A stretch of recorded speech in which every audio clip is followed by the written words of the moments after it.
जय हिंद दोस्तों। तो 2022 में आप सभी का स्वागत है। मैं हूं कर्णधानवीर और हम बात करने वाले हैं कि 2021 सुरक्षा रक्षा के मामलों में और लिहाज से कैसा रहा और आगे अभी हम क्या देखने वाले हैं। इस साल में हम क्या चीज़ देखेंगे जिससे हमारी सुरक्षा और रक्षा में इजाफा हो और हम और मजबूत होकर उभर पाए। सबसे पहले एक समीक्षा कर लेते हैं कि पिछले साल क्या हुआ। देखिए, पिछले साल बॉर्डर्स के ऊपर अभी भी चाइना के साथ तनातनी जारी है और चाइना की जो दादागिरी थी उसको रोकने के लिए हमने बहुत भारी तादाद में सैनिकों का जमावड़ा उनके साथ एलएसी के ऊपर किया हुआ है और उनके ऊपर एक प्रेशर मेंटेन किया हुआ है। तो अभी एलएसी की जो समस्या है वो रिजॉल्व नहीं हुई है। कल ही चाइनीज़ ने अरुणाचल प्रदेश के इलाकों के नाम जो हैं मैंड्रिन में डाले और उसको पब्लिश किया। तो एमईए ने ये कहा कि नाम बदली करने से एक्चुअल स्थिति बदली नहीं होती। तो बहरहाल ये हमारे बॉर्डर के ऊपर चाइनीज़ के साथ में स्थिति है। उधर पाकिस्तान के साथ में सीज फायर हुआ है और इन्फिल्ट्रेशन बहुत कम है। इक्का दुक्का कोई अटेम्प्ट होता है, लेकिन ये कह सकते हैं कि ना के मात ना के बराबर देखा जाए तो ये स्थिति है वहाँ पर। ना के मात्र पर वहाँ पर इन्फिल्ट्रेशन हो रही है as compare to previous years. ये अगर उसको आप आंकड़ों में देखेंगे तो इस तरीके का स्टेटमेंट जो मैंने अभी दिया कि नामात्र के बराबर है, लेकिन अदरवाइज ऐसा नहीं है कि इन्फिल्ट्रेशन पूरी तरह बंद हो गई है। इन्फिल्ट्रेशन हो रही है, आतंकवादी भी आने का प्रयास कर रहे हैं। आफ्टर ऑल आईएसआई ने उनके ऊपर बहुत पैसा लगाया है। पाकिस्तान की बुनियाद ही आतंकवाद के ऊपर बनी है, तो वो तो कार्रवाई जारी रहेगी। तो ये तो रहा एज फार एज हमारा जो वेस्टर्न नेबर है, that is Pakistan, and overall security situation between India and Pakistan is as of now stable. अब इंटरनली हमारी जो इंडिजनाइजेशन और सेल्फ रिलायंस के ऊपर बहुत ज़बरदस्त जोर है। एयरफोर्स में रफाल आ गया है और S-400 ने आना शुरू कर दिया है।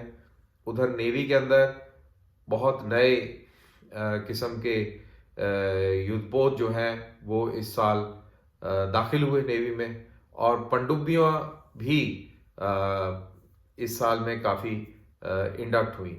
उधर जो आर्मी है, आर्मी के अंदर एमबीटी अर्जुन और ध्रुव हेलीकॉप्टर, और साथ ही साथ आपकी आर्टिलरी के अंदर काफ़ी डेवलपमेंट हुए हैं। चाहे वो आप पिनाका की रेंज के बारे में बात कर लें, चाहे आप धनुष आर्टिलरी सिस्टम्स की बात करें, और एटैक्स की भी निर्माण की कार्रवाई जो है चल रही है, टेस्ट हो रहे हैं और ये सब कार्रवाई वहाँ चल रही है। साथ ही साथ एक बहुत इम्पॉर्टेंट चीज़ ये हुई साल के आखिर में कि AK-203 का मुआहदा हो गया जब रशियन प्रेसिडेंट पुतिन भारत आए थे, और वो भी जल्द ही उनका निर्माण अमेठी में शुरू हो जाएगा और उससे इंसास राइफलों की बदली होगी, की जा सकेगी। तो ये मोटा मोटी आप कह सकते हैं कि डिफेंस की ये गतिविधियां थी, पॉजिटिव गतिविधियां। और जो नेगेटिव गतिविधियां की बात करें तो सबसे बड़ी जो घटना हुई वो जनरल बिपिन रावत के चले जाने की हुई। MI-5 हेलीकॉप्टर के क्रैश होने से ये दुर्घटना हुई। इसमें बहुत सीनियर अधिकारी ख़त्म हो गए, और साथ ही जो क्रैशेस हैं उसका भी रिकॉर्ड अच्छा नहीं रहा, चाहे वो आर्मी के हेलीकॉप्टर हों, एयरफोर्स के हेलीकॉप्टर हों या एयरफोर्स के विमान हों। MiG-21 इस साल भी, इनफैक्ट पिछले साल भी, वो 5 MiG-21 दुर्घटनाग्रस्त हुए, और इसी तरह हेलीकॉप्टर्स भी दुर्घटनाग्रस्त हुए और 10 पायलटों ने अपनी जान गंवाई। तो ये एक सैड पार्ट रहा। साथ ही कई सैनिकों ने कश्मीर घाटी के अंदर आतंकवादियों से लड़ते हुए अपनी जानों की प्राणों की आहुति दी। और उधर नॉर्थ ईस्ट के अंदर एक बहुत ही उल्टा वाकया हो गया, जिसके अंदर हमारे सैनिकों को गलत इंफॉर्मेशन मिलने के कारण उनसे एक दुर्घटना हो गई, जिसके अंदर 14 मासूम नागालैंड के लोग मारे गए। उधर जब इंटरनल सिचुएशन की ही बात करें तो नक्सल प्रभावित इलाकों के अंदर बहुत टॉप लीडरशिप को मारा गया है, और नक्सल प्रभावित इलाके भी by and large under control, और एंटी नक्सल ऑपरेशंस भी बहुत अच्छी तरह सीआरपीएफ और अन्य सिक्योरिटी फोर्सेस जो हैं वो अंजाम दे रही हैं। वहाँ भी काम अच्छा हो रहा है। तो ये तो ब्रॉडली रहा हमारा पिछला साल। इनफैक्ट हमें ये नहीं भूलना चाहिए कि पिछले साल मिसाइल्स का भी बहुत टेस्ट हुए। स्ट्रेटेजिक डोमेन के अंदर न्यूक्लियर केपेबल मिसाइल्स के परीक्षण हुए, बहुत सारे परीक्षण हुए। और तो ये ओवरऑल रहा ईयर 2021। और 2022 में हम क्या देखेंगे? 2022 में हम जो हमारे जो स्ट्रेटेजिक एसेट्स हैं, जो न्यूक्लियर केपेबल मिसाइल्स हैं, इनके परीक्षण जारी रहेंगे।